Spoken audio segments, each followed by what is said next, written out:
That filled me up, baby. No, they were satisfied. So you look at this, and this had to be something important because you'll see here that it's in Matthew, Mark, Luke, and John of the feeding of the 5,000. It had to be important for him to put it in there 4 different times. And then it happened again. What? It happened again. If you read over in Matthew 15 and Mark 8, you're going to see where Jesus now is feeding the 4,000. Now watch this though. This is something that when I was reading this, it was interesting.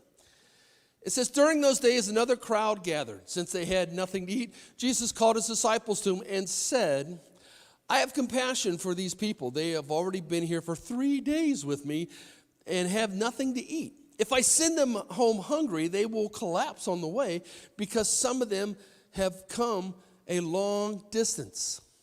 His disciples answers, but where in this remote place can anyone get enough bread to feed them? Hello? We just fed 5,000 to 10,000 people. Now we have another group of over 4,000 people, and you're still saying, where are we going to find that much bread? It doesn't make sense to me. You just went through this and forgot already? His disciples answered, but how many loaves do you have? Jesus said, 7, they replied. He told the crowd to sit down. Oh, I think I've heard this before. When he had taken 7 loaves and given thanks, he broke them and gave them to the disciples to distribute to the people, and they did so. Once again, the disciples distributed to the people. They had a few fish as well. He gave thanks for them also, and he took the disciples and distributed them. The people ate, were satisfied. Afterward, the disciples picked up 7 baskets full of broken pieces that were left over. About 4,000 were present. After he had sent them away, he got into the boat with the disciples and went to the region of Del Monte. Okay, I don't know. My point is this.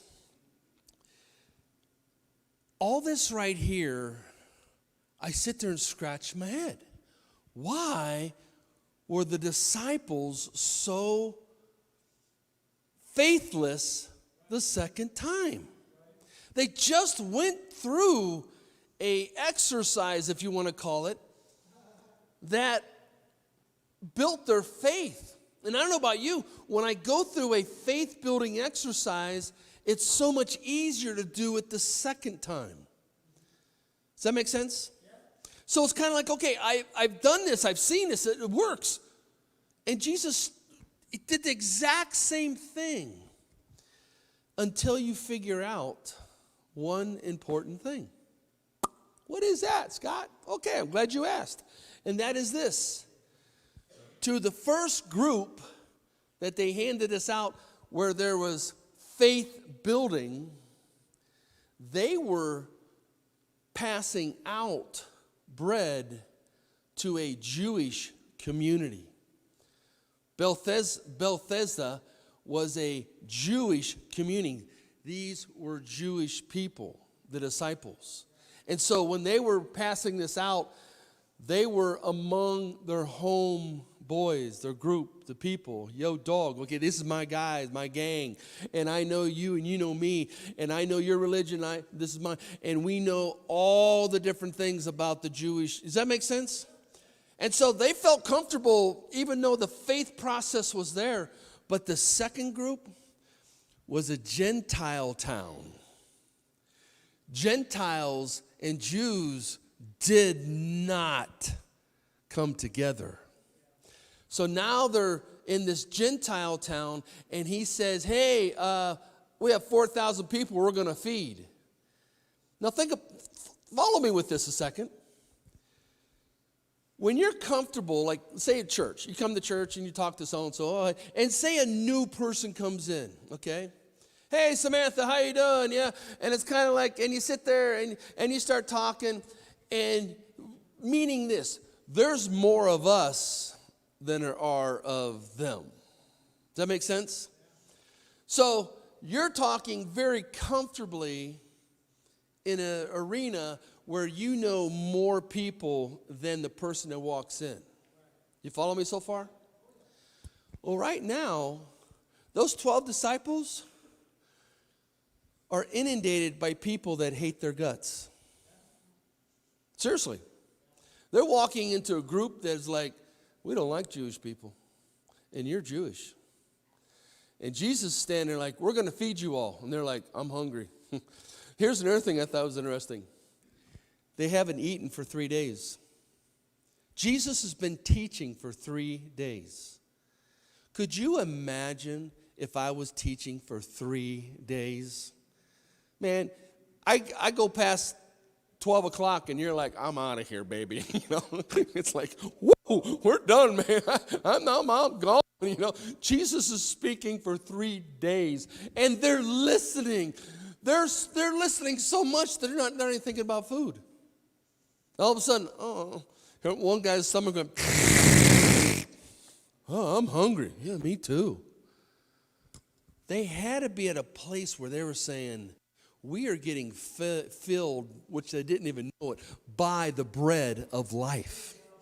And we were getting that bread, and we didn't need this. But somewhere along the line, the body finally says, we need food, okay?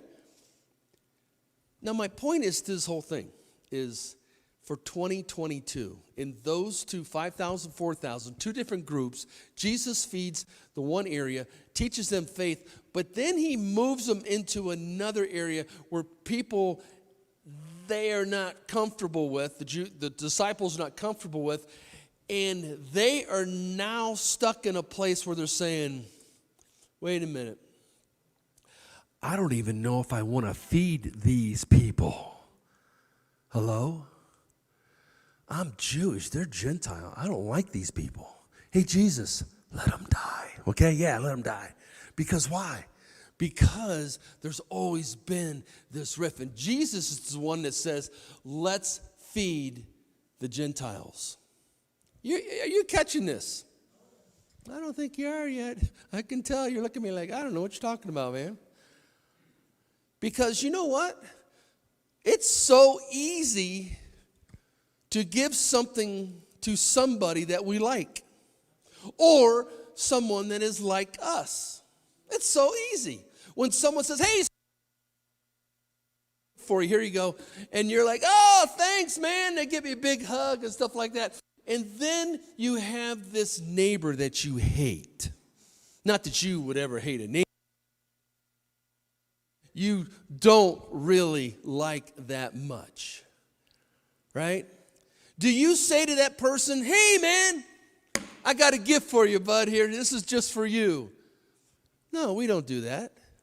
We say, no, I won't say that. Not, especially now. We're live, baby. I won't say that. But we're not going to say certain things to them that we don't like to the people that we do like. Does this make sense? So what's my point? You're like, I don't know. You lost me. No, stand up. Come. Save not only the people that we like, but also the people that we don't like. The same people that we like is so easy to talk, but they do nothing to distribute it. You're like, what are you talking about?